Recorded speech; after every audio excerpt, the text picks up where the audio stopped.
Recently, an accident that involves an Ethiopian 737 has captured the world's imagination.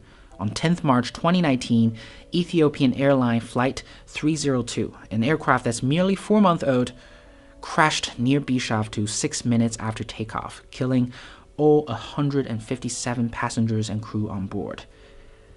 Commercial aircraft accidents are rare, accidents with fatalities more so. But this one is different. A similar accident might have happened just 4 months ago, and if that one was taken a little bit more seriously, this one could have been prevented. A few questions need to be accounted for. First, are those two accidents connected? Here I'm talking about the accident last October that involves the Indonesian Lion Air. Immediately after the accident on March 10th, evidence surfaced indicating possible connections between the two accidents and a newly installed automated system known as MCAS. A New York Times article pointed out the similar flight patterns between the two. Many experts believe that during the first crash, the Indonesian pilots lost their battle with MCAS, possibly because of faulty sensor readings. The automated system pushed the nose of the Lion Air plane down. The pilots repeatedly counteracted it and pulled the nose back up, only to be overridden by the system again. Each interval took about 15 to 20 seconds, leaving a repetitive signature on the data for the plane's vertical speed. Similar flight patterns were seen on Ethiopian airline Flight 302, the aircraft going up and down in a 20-second interval. We would still have to wait for the investigation to complete, but those variations in the intermediate range of 15 or so seconds have no other obvious explanations, and is similar to Lion Air accident, according to Professor John Hensman of MIT.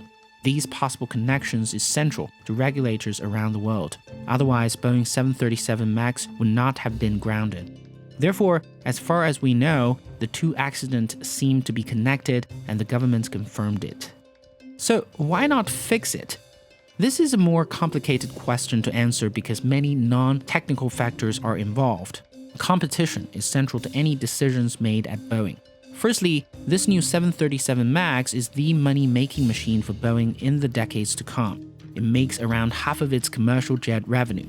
At a listing price of $120 million per unit, Boeing has over 5,000 firm orders around the world, which amounts to over $600 billion in revenue. Boeing make around 50 737 MAX per month. That means $70 billion in revenue per year. Therefore, the stake is very high. This might not mean anything if Boeing does not have strong and fierce competitions. Airbus and Boeing has long enjoyed a duopoly status in the commercial aircraft space. An Airbus 320neo, a newly released narrow-body aircraft, has great efficiency that outcompetes Boeing's previous generation 737. 737 MAX is a direct response to A320neo. If you look at Boeing and Airbus's aircraft sales numbers over the years, it's a close competition on all fronts. Narrow-body A320 versus 737 and wide-body A380 versus 747. If 737 takes a hit in sales, A320neo will quickly take over, and that's not acceptable to Boeing's businesses. Another player entered the race not long ago is the Chinese C919, a narrow-body airliner made by the Chinese aerospace manufacturer Comac. It has a capacity of around 140 to 160 passengers and will primarily compete with A320s and 737s. With the backings of the state, C919 will slowly chip away Boeing's businesses as well, starting with the Chinese airlines.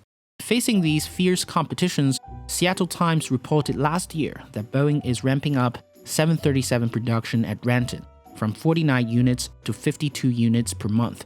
That's a 10% increase. Boeing also plans to increase another 10% to 57 jets the year after. Therefore, it's not hard to see that Boeing is under a lot of pressure to perform.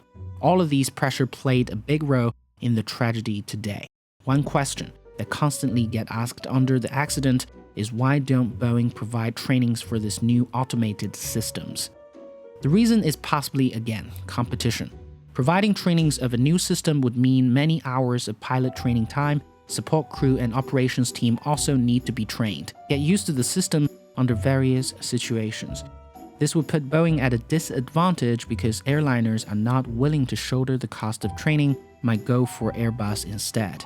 That is why when Boeing was pitching this new Boeing 737 MAXes, it has an incentive to downplay the importance of the new system. Federal Aviation Administration also certified 737 MAX without requiring any new training. Currently, this FAA decision is under investigation on the grounds that Boeing had too much sway over it.